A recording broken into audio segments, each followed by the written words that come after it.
And I'd never told you this, but one of the finalists for the part of Gloria was Penny Marshall, who at that time was living with Rob Reiner and soon to marry him. Sally Struthers was America's sweetheart on All in the Family for 8 years.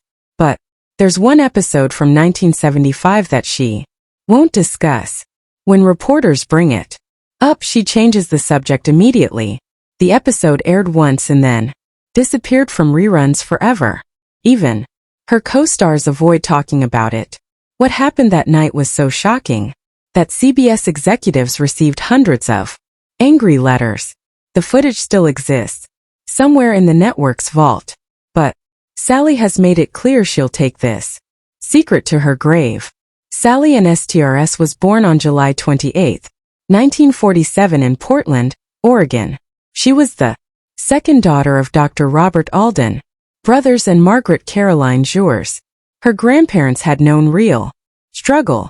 In the 1930s, her grandfather earned less than $25 a week, just enough for a cramped 2-room apartment.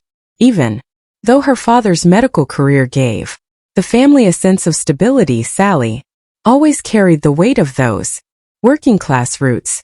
When Sally was 9, her world changed completely. Her father walked out without warning, leaving her mother to raise 2 daughters alone. There was no financial support, and Margaret had to find work despite already battling severe depression. She took a job at the Bonneville Power Administration in Portland. At the time, women clerks there earned around $2,000 a year, while surgeons averaged more than $12,000. The gap was crushing. Some days Margaret was so overwhelmed by depression that she could hardly get out of bed. To protect herself, Sally told classmates her father had simply gone away to work. Inside, though, she carried the sting of being abandoned, wound that never fully healed. Life in the Concordia neighborhood of Northeast Portland was simple but difficult. The houses were modest, the streets narrow, and the air often filled with the smell of logging mills. By 1960, the average family in the area earned less than $4,800 a year, well below the national level. For the Struthers family, powdered milk and government cheese were staples, and most of Sally's clothes were hand-me-downs.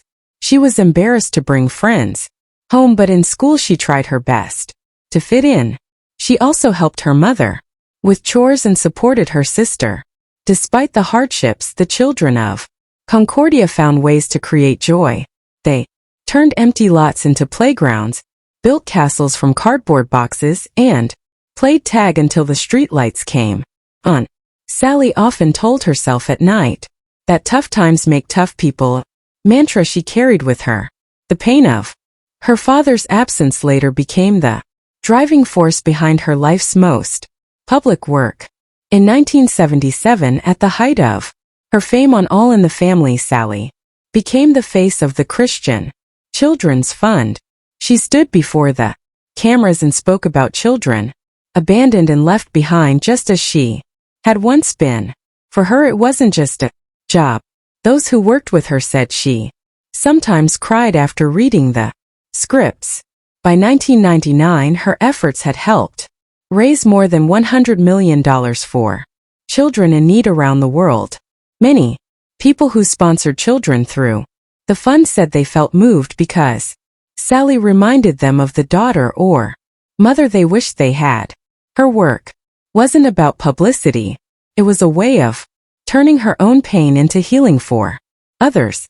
Even before all this, Sally had found a gift that made life a little brighter. In elementary school, she discovered that humor could lift the weight of sadness. 10 years old, she began performing in her family's small living room, acting out skits and mimicking television characters for her mother and sister. By the age of 12, she had impressed teachers with her comic timing and talent for impersonation. At one school talent show, she won first place by dressing up as Ed Sullivan, even stuffing her cheeks with cotton for effect. Performing gave her a sense of control and escape. For those few moments, she could replace gloom with laughter, and the smile she saw on her mother's face made her believe in her gift. At 17, Sally left Portland with just $1,200 and a dream.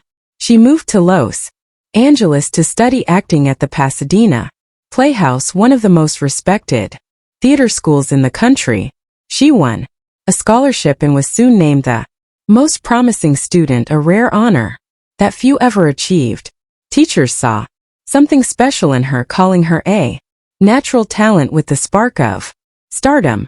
The Playhouse itself was struggling financially at the time, and only a small number of students went on to land big roles on television. Sally was determined to be one of them. Her early career was not easy.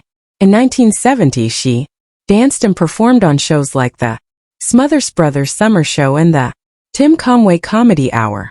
On Conway's show, a producer abruptly fired her after only a few rehearsals, saying her energy was too much and made the program look cheap.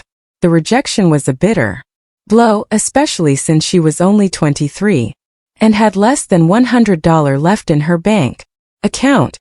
Years later, Tim Conway himself admitted he regretted letting her go, saying she had brought something wild and unique to the stage. Yet that very setback became her turning point.